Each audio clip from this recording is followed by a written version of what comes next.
तीसरी ढाल के अंदर पहले तो यह बताया कि रत्नत्रय, जो व्यवहार रत्नत्रय और निश्चय रत्नत्रय, इस प्रकार दो प्रकार से कहा जाता है, वह केवल निरूपण की अपेक्षा से है। वास्तव में रत्नत्रय कहो या मोक्ष मार्ग एक ही है, और वह निश्चय मोक्ष मार्ग है, और वह आत्मा के आश्रित है। उसमें किसी भी पर पदार्थ की अपेक्षा नहीं है। ऐसा बतलाने के लिए बाद में व्यवहार रत्नत्रय के स्वरूप का वर्णन की प्रारंभ किया। व्यवहार सम्यक्त का पहले वर्णन लिया, उसमें 7 तत्वों की श्रद्धा की बात आई, भेद रूप श्रद्धा। 7 तत्वों की भेद रूप श्रद्धा को व्यवहार सम्यक्त कहा।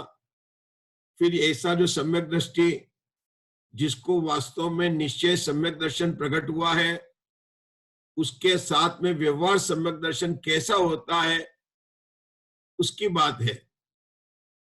जिसको निश्चय सम्यक दर्शन नहीं हुआ है, उसके व्यवहार सम्यक दर्शन की बात ही नहीं है, क्योंकि वो तो व्यवहाराभास है।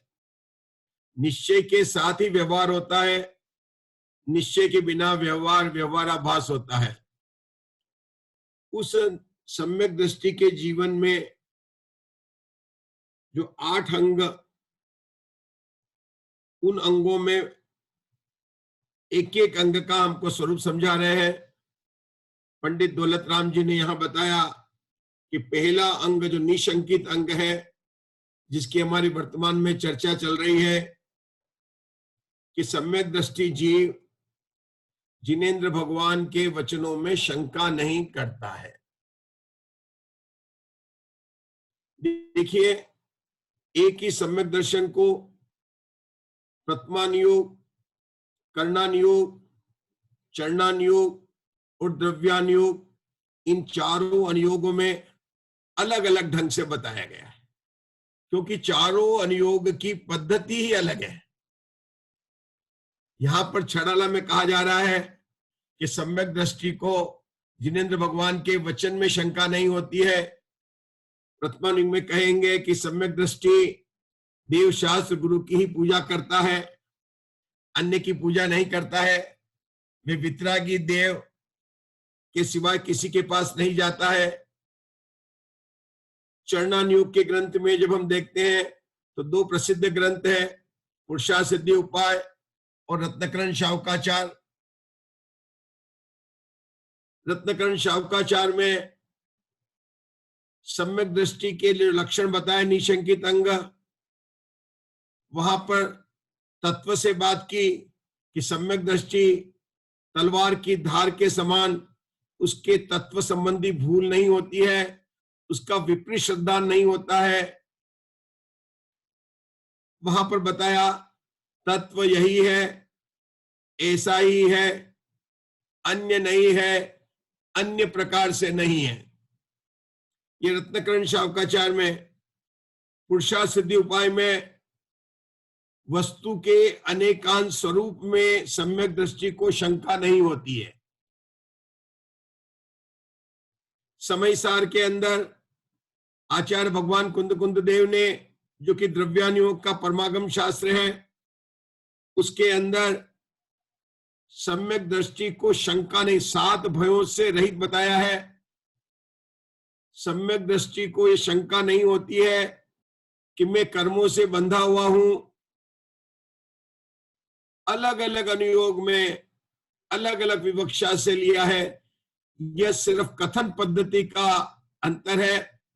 जो निश्चय सम्यक दर्शन है वह केवल आत्माश्रित है, आत्मा के श्रद्धान पूर्वक ही श्रद्धा गुण की निर्मल पर्याय है।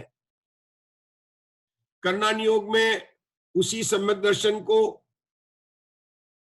मिथ्यात्व, सम्यक मिथ्यात्व और मिथ्यात्व ना 4 अनंतानुबंधी प्रकृति के उपशम से या सम्यक्त प्रकृति के उदय से वेदक सम्यक्त, या 7 प्रकृति के क्षय से शायिक सम्यक दर्शन कहा जाता है। तो आगम भाषा में उसको विविध प्रकार से बताया, अध्यात्म भाषा में उसको आत्मा का ही वास्तव में परिणाम बताया है, जो कि श्रद्धा गुण का निर्मल परिणमन है, आत्मा के आश्रय से हुआ है। हमारा स्वाध्याय छड़ाला का चल रहा है। पंडित जी का बोल है, सम्यक दृष्टि को जिनेंद्र भगवान के वचन में शंका नहीं करता है। यह बोल नास्तिक का बोल है, क्यों नहीं लगा है ना, मैं पास नहीं हुआ हूं, यह नास्तिक का बोल है। तो नास्तिक का बोल क्या हो गया है, मैं पास हो गया हूं, मैं पास नहीं हुआ हूं, तो मतलब मैं फेल नहीं हुआ हूं, तो नास्तिक का बोल क्या हो गया, मैं पास हो गया हूं। मैं फेल नहीं हुआ हूं अर्थात मैं पास हो गया हूं। सम्यक दृष्टि जिनेंद्र भगवान के वचन में शंका नहीं करता है, अर्थात सम्यक दृष्टि को जिनेंद्र भगवान के वचन में श्रद्धा होती है, उसको कोई डाउट नहीं होता है। अस्थि का बोल हो गया, सम्यक दृष्टि को जिनेंद्र भगवान के वचन में शंका नहीं करता है, अर्थात सम्यक दृष्टि को जिनेंद्र भगवान के वचन में श्रद्धा होती है। अब सम्यक दृष्टि है और जिनेंद्र भगवान के वचन में श्रद्धा, दो बात है। अब मैं इस वाक्य को दो वाक्य में लगाकर बताता हूं। पहला ध्यान से सुनिए, मूल वाक्य सम्यक दृष्टि को जिनेंद्र भगवान के वचन में श्रद्धा होती है।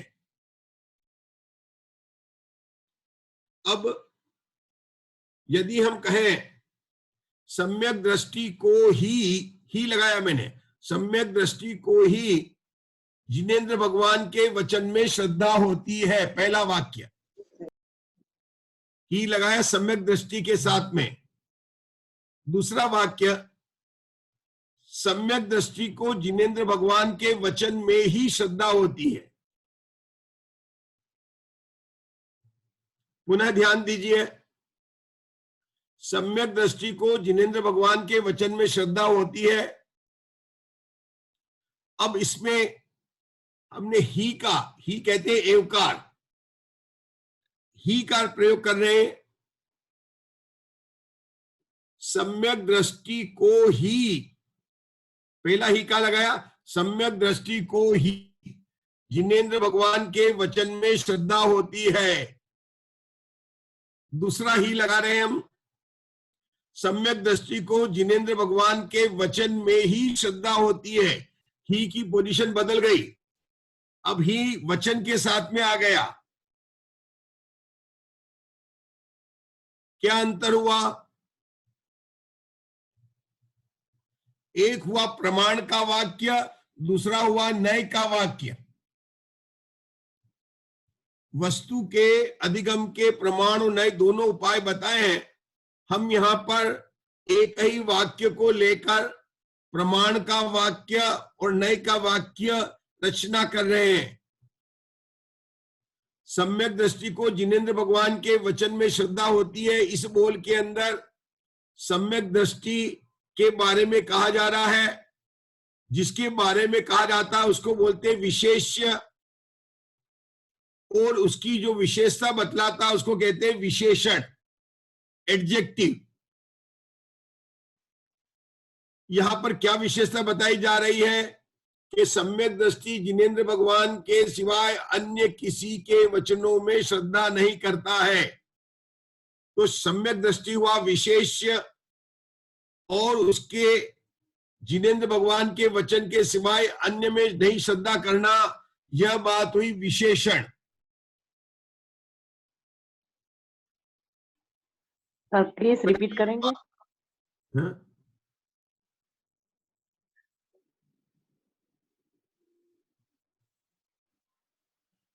पहले वाक्य के अंदर ही की पोजीशन और दूसरे वाक्य के अंदर ही की पोजीशन में अंतर है। पहले वाक्य में ही की पोजीशन सम्यक दृष्टि के साथ में है, और सम्यक दृष्टि विशेष है क्योंकि उसके बारे में कही जा रही है। और दूसरे वाक्य में ही की पोजीशन विशेषण के साथ में लगाया है। जब दृढ़ता, ही लगाने से दृढ़ता आती है कि दृढ़ता पूर्वक बात कहना, तुम्हें ही यह काम करना है, तुम ही यह काम कर सकते हो, दोनों अंतर हो गया। तुम्हें ही यह काम करना है, तुम ही यह काम कर सकते हो, ही की पोजीशन बदल जाती है। तो प्रमाण वाक्य के अंदर ही शब्द का प्रयोग विशेष के साथ में किया जाता है, और नए वाक्य के अंदर ही का प्रयोग जिससे विशेषता बताई जाती है कि सम्यक दृष्टि की विशेषता किससे है कि वे अन्य देवी देवताओं के, रागी देवी देवताओं के एकांतवाद से दूषित जो वचन है उनमें उसकी श्रद्धा नहीं है। जब ये कहा गया कि जिनेंद्र भगवान के वचन में शंका नहीं करता, तो आचार्य अमृतचंद्र देव ने पुरुषार्थ सिद्धि में निशंकित अंग के बताने वाले श्लोक में यह कहा कि सम्यक दृष्टि को अनेकांत स्वरूप वस्तु के बारे में शंका नहीं होती है, क्योंकि जिनेंद्र भगवान के वचन में वस्तु का स्वरूप अनेकांत स्वरूप आया है।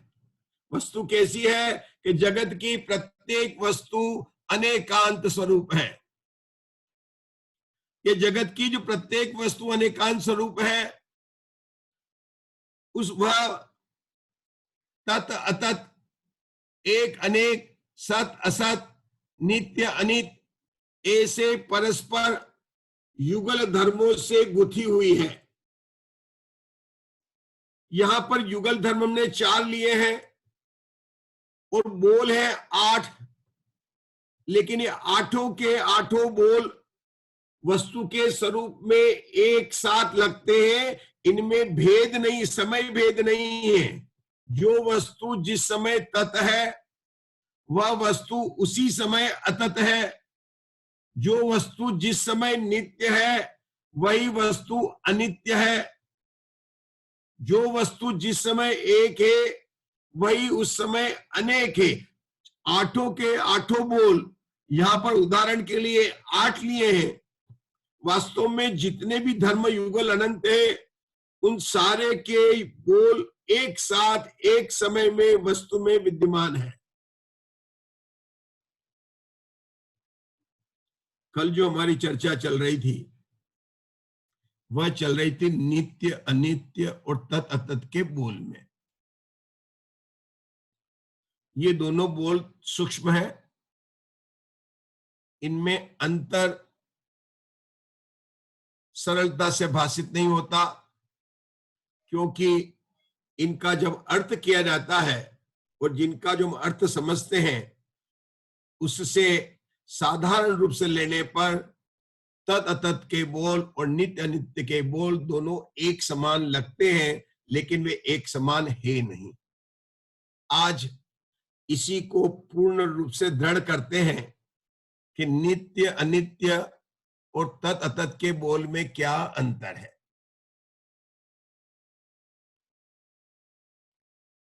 जगत की जितनी भी वस्तुएं हैं उसको किसी ने बनाया नहीं है, वे सारी अनादि निधन है। जो वस्तुएं अनादि निधन होते हैं वे सारी वस्तुएं स्वतः सिद्ध होती है। उनको सिद्ध करने के लिए किसी की आवश्यकता नहीं होती है। जैसे हमसे कोई बालक पूछे आकाश किसने बनाया, कि बेटा आकाश तो अनादि निधन है। तो जो वस्तु स्वतः सिद्ध होती है अर्थात उन्हें नित्य कहते हैं।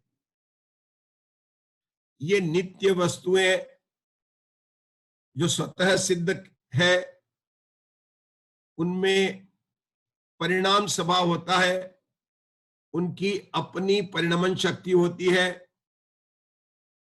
ध्यान दीजिए, किसी अन्य के कारण परिणमन की बात नहीं हो रही है। परिणमन शक्ति प्रत्येक वस्तु में अपनी है। इस परिणमन स्वभाव के कारण प्रत्येक वस्तु का निरंतर परिणमन होता रहता है। उसकी एक अवस्था से दूसरी अवस्था बदलती रहती है, उसकी दशा हालत बदलती रहती है। पुरानी अवस्था का अवयव नई अवस्था का उत्पाद, पुरानी अवस्था का व्यय, नई अवस्था, ये क्रम चलता ही रहता है। ऐसा क्रम उसके निरंतर चलता रहता है, इसका प्रवाह कभी टूटता नहीं है। यह उसका अनित्य स्वभाव है जो नित्य है। वस्तु का अनित्य स्वभाव भी नित्य है, क्योंकि हर समय परिणाम बदलता रहता है। अब ये जो नया परिणाम हुआ है, अनित्य स्वभाव के कारण जो वस्तु में नया परिणाम हुआ है, उस परिणाम को लेना है कि वह परिणाम कैसा है, सदृश्य है या असदृश्य। कहां से शुरू किया था? वस्तु स्वतः सिद्ध है इसलिए नित्य है। वस्तु में परिणाम शक्ति है इसलिए उसका निरंतर उसमें परिणाम होता रहता है। एक पर्याय का विनाश दूसरी पर्याय का उत्पाद होता रहता है। यह उसका परिणमन होना, नई नई पर्याय का उत्पन्न होना, यह वस्तु का अनित्य स्वभाव है। अनित्य स्वभाव के साथ में ही नित्य है। अब जो परिणाम उत्पन्न हुआ, उस परिणाम की बात करते हैं। परिणाम कैसे उत्पन्न हुआ वो बात नहीं कर रहे हैं। परिणाम तो परिणाम शक्ति के कारण निरंतर उत्पन्न हुआ, लेकिन बात करें कि परिणाम उत्पन्न हुआ कैसा है, वो कि वह सदृश्य है कि विसदृश्य है, वह समान है कि असमान है। इस बात का ज्ञान तत् और अतत् बोल से होता है। ये जो तत् अतत् धर्म है, यह वही है, यह तत्पना है, यह वह नहीं है, यह अतत्पना है। वस्तु वही है, पना अतत्पना या वह नहीं है। इसको उदाहरण से समझते हैं। दूध था आपके पास में, उसकी अवस्था बदलकर दही बनी, दही बनकर घी हुआ। ध्यान दीजिए, हम उदाहरण सरल ले रहे हैं कि दूध दही हुआ और दही को मतने से आपने बाद में उससे घी निकाला। दूध भी उसकी अवस्था है, दही भी उसकी अवस्था है और पर्याय भी उसकी। तीनों दही, दूध और घी तीनों पर्याय है, एक के बाद एक उत्पन्न हुई है। ये जो इस प्रकार से नई नई पर्याय उत्पन्न हुई है, वह नित्य स्वभाव हुआ। अब इसमें तत्पना या अतत्पना क्या है? इसमें तत् या अतत्पना क्या है कि एक पर्याय जो दही की उत्पन्न हुई है, उसमें क्या वही है और क्या वह नहीं है। उसमें क्या वह है और क्या वह नहीं है। जो वह नहीं है वह तत्पना है और जो वही है वह तत्पना है। इस उदाहरण को यहां पर एक समय के लिए विराम देते हैं और पुनः इस पर आएंगे। उसके पहले जो बात तत् और अतत् के बारे में स्पष्ट कर रहे हैं कि तत् अतत् नित्य अनित्य नहीं है, उसके लिए पहले हम यह समझते हैं कि हम अनित्य किसे समझते हैं। हमारी समझ में अनित्य क्या? 12 भावनाओं में पहली भावना का नाम है अनित्य भावना, जिसमें राजा राणा छत्रपति हाथिन के असवार मरना सबको एक दिन अपनी अपनी बात।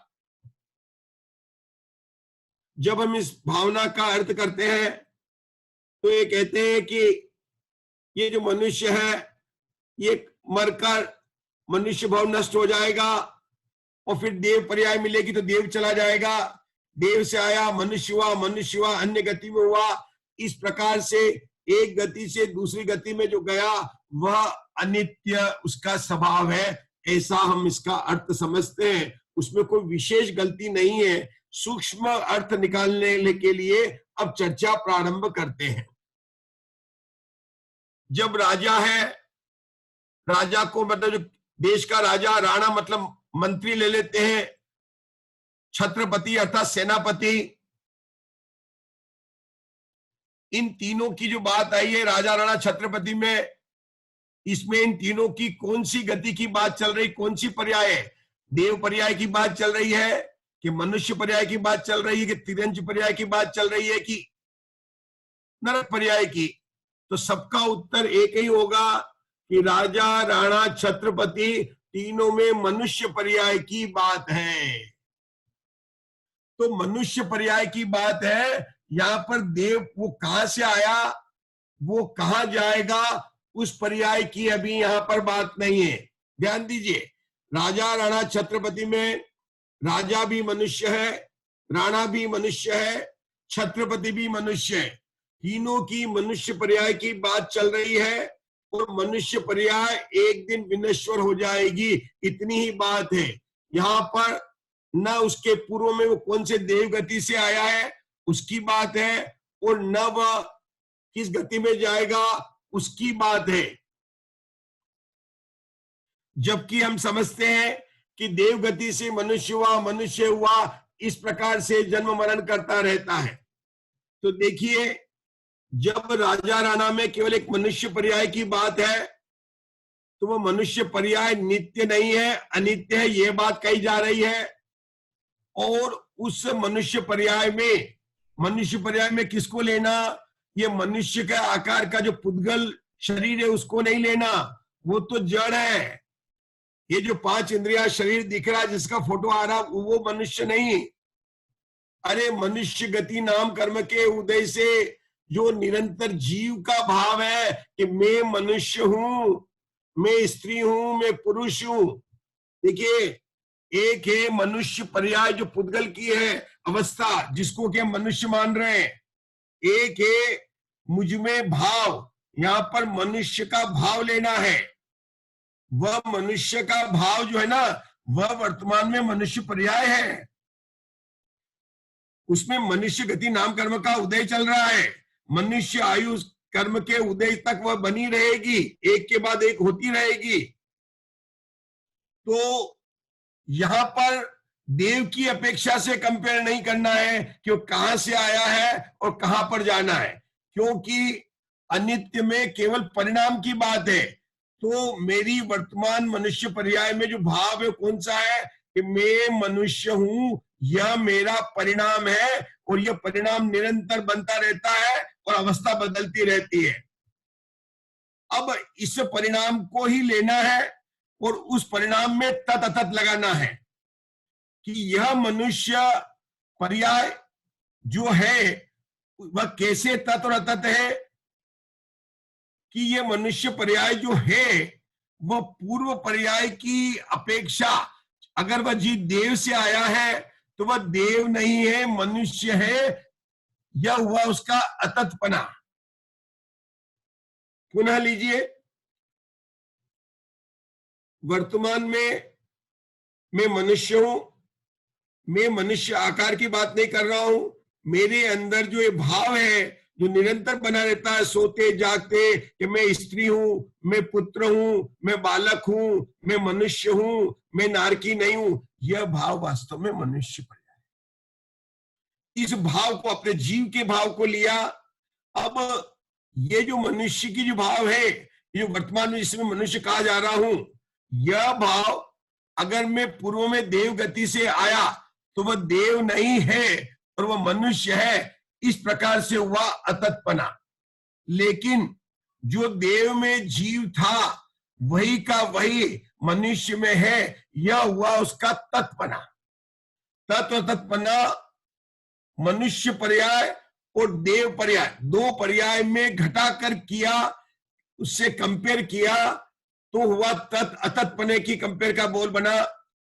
लेकिन नित्य अनित्य में क्या आया था कि मेरा जो वर्तमान में जो राजा राणा छत्रपति जो वर्तमान में जो उसकी मनुष्य पर्याय है वह अनित्य है। तत् में क्या आया कि वह जो मनुष्य पर्याय है, वह मनुष्य पर्याय में अब यहां पर दो पर्याय लेंगे, पूर्व की भी ले सकते हैं और अगर आपको किसी को पता हो तो भविष्य की भी ले सकते हैं। तो पूर्व में वह जीव अगर स्वर्ग से आया है, देव था, वर्तमान में मनुष्य है, तो चूंकि वर्तमान में देव की पर्याय नहीं है, वह बदलकर मनुष्य पर्याय हो गई है, अर्थात यह वह नहीं है। लेकिन उस मनुष्य में जो देव में जीव था वही जीव यहां पर है, वह का वही है, यह हुआ उसका तत्पना।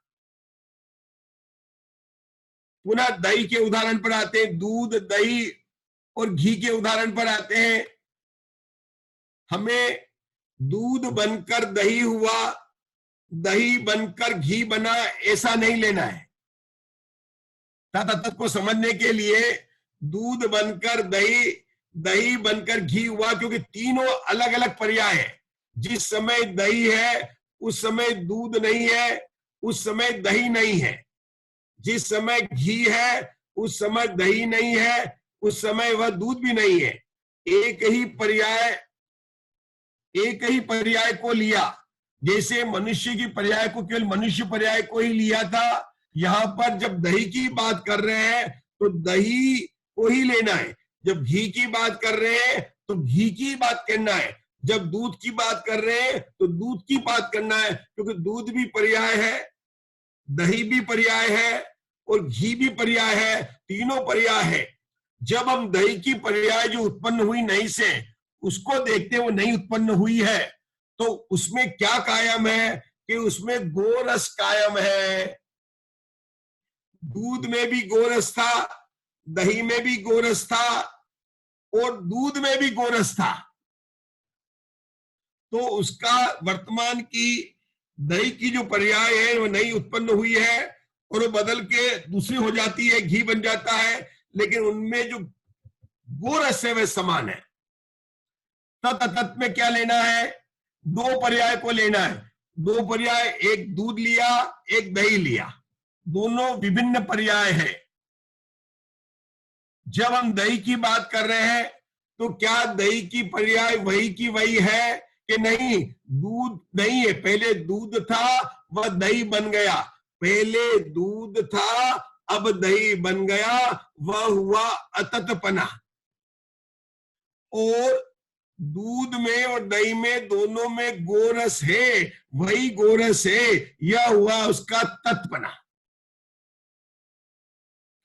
नित्य अनित्य में एक के बाद एक, एक के बाद एक के बाद एक क्रम से पर्याय का होना, क्रमवर्ती पर्याय, उत्पाद व्यव्य द्रोव युक्तम सत्व वाला सूत्र लगता है कि परिणमन स्वभाव है, एक के बाद एक के बाद एक के बाद परिणाम। एक पर्याय की बात की, वह भी अनित्य है, दूसरी पर्याय वह भी अनित्य है, तीसरी भी अनित्य है, और उस अनित्य पर्याय में भी उसका ध्रुव अंश लिया, ये हुआ नित्य और अनित्य। लेकिन तत् में क्या लिया? वो जो परिणाम हुआ है वह परिणाम सदृश्य है कि विसदृश्य है, समान है कि असमान है। किसकी अपेक्षा से? कि उसकी पूर्व की पर्याय अगर ले तो दही और आगे की पर्याय तो घी, तो उन दोनों पर्याय की अपेक्षा से वह विसदृश्य है, क्योंकि जो दही है वह घी भी नहीं है, जो दही है वह दूध भी नहीं है। लेकिन उनमें तत्पना क्या है कि गोरसपना तत्पना है। मनुष्य पर्याय में लिया तो मनुष्य पर्याय में तो जीवत्व है, वह उसका ध्रुवपना है। केवल मनुष्य पर्याय को, राजा राणा छत्रपति तीनों मनुष्य पर्याय की बात है, वह मनुष्य पर्याय अनित्य है, यह अनित्य की बात हुई। उसमें नित्यपना क्या है कि उसका जीवत्वपना, उसका चेतना भाव, भाव धारण लक्षण करना, जीवत्व शक्ति, चैतन्य भाव प्राण, वह उसका ध्रुवपना है। और मनुष्य पर्याय उसकी वो अनित्य है, बदलने वाली है, ये नित्य नित्य पर्याय हुई। ये जो मनुष्य पर्याय बदली, ये पहले जो दूसरी तिर्यंच से अगर वह जीव आया था तो तिर्यंच की पर्याय वाला जीव अब मनुष्य है, अर्थात वह नहीं है, यह अतत्पना हुआ। और तिर्यंच में और मनुष्य में, दोनों में वह जीव वही का वही, आत्मा वही का वही है, यह उसका हुआ तत्पना।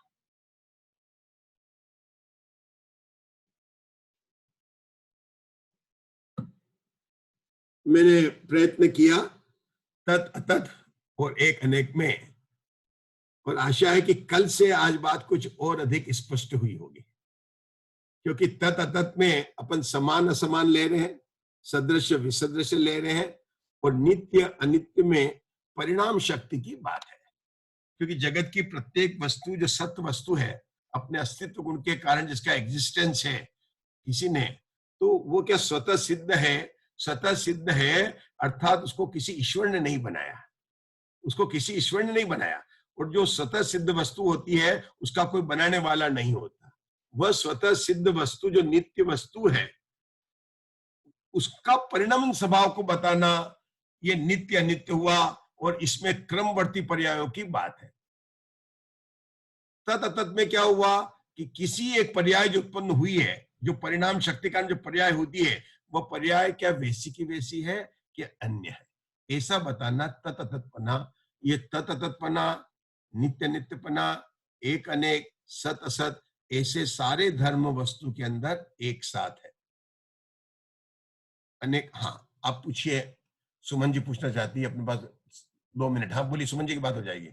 आप इसको अनम्यूट कर लीजिए सुमन जी। सुमन जी, हाँ, ये आपका कल भी म्यूट नहीं हुआ, अनम्यूट नहीं हुआ था।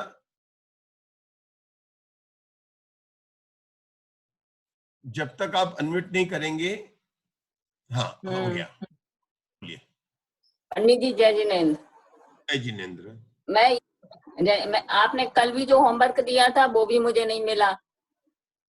अच्छा। और आज भी जो, हाँ, और आज भी मतलब मैं होमवर्क लेना चाहती हूँ, जो आपने समझाया है उसका मतलब मैं चाहती हूँ कि जरा मुझे वो होमवर्क मिल जाए तो ज्यादा अच्छा रहेगा। वैसे समझ में तो आया है मुझको, क्यों आपने जो वस्तु का स्वरूप बताया है कि नित्य, चार धर्म बताए, जो युगल धर्म बताए, उनमें नित्य, अनित्य, एक, अनेक, तद, अतद, ये आपने जो बताए हैं वो समझ में आए हैं। क्योंकि जो वस्तु अपने अस्तित्व गुण के कारण स्वतः सिद्ध है, उसको ना कोई बनाने वाला है और ना कोई बिगाड़ने वाला है, लेकिन उसमें निरंतर परिणमन होता रहता है। तो ये जो बात बताई है वो आपने नित्य और अनित्य की अपेक्षा बताई है, क्योंकि उन्होंने उसमें है ना परिणमन, जो पर्यायों का क्रमबद्ध परिणमन निरंतर उसमें चलता रहता है। और लेकिन जैसे उत्पाद वैध भोग युक्त सत, वो वाला जो आपने सूत्र दिया तत्वाद महासूत्र का, शास्त्र का, उसमें मतलब परिणमन पर्याय में तो निरंतर चल रहा है, और लेकिन जो द्रव्य है अपना शुद्ध जीवास्तिका है, आत्मा जो है, वो हमेशा बिल्कुल त्रिकाल शुद्ध वैसा का ही वैसा बना रहता है, उसमें कोई चेंज नहीं होता। तो वो नित्य और अनित्य की अपेक्षा हो गया। और जैसे तद में आपने लिया कि इसमें समान परिणमन है कि असमान परिणमन है, मतलब पर्याय सादृश्य है कि मतलब विसदृश्य है। हाँ, विसदृश्य है। तो आपने उसमें इस बात की अपेक्षा बताई कि जैसे मनुष्य पर्याय है, देव पर्याय है, तो ये पर्याय की अपेक्षा तो इसमें भिन्नता है, लेकिन इसमें जो अपना आत्म द्रव्य है वो तद्रूप है, वो सब में हर पर्याय में बोई का बोई है, उसमें कोई भिन्नता नहीं है। तो वो तद्रूप हो गया द्रव्य की अपेक्षा से, और पर्याय की अपेक्षा से वो अतद्रूप हो गया। बहुत बढ़िया, आपने जो अच्छा समझा है। इसमें कल अभी चर्चा अपनी और जाएगी, जैसे कल का जो था उससे आज अपन बढ़े हैं और कल आगे और बढ़ने वाले हैं, इसको समाप्त करेंगे। लेकिन आपको जो मेरे होमवर्क नहीं मिले तो आपको हमारे ग्रुप से जुड़ना पड़ेगा। आप ग्रुप से जुड़े कि उसमें मैंने पोस्ट करता हूँ। आप जुड़ गए कि हमारे सन्मति स्वाध्याय मंदिर से? नहीं जुड़े ना सर, हमको उसका मिला ही नहीं, लिंक वगैरह कुछ नहीं, कैसे जुड़े? हाँ, तो ऐसा करेंगे, अभी आप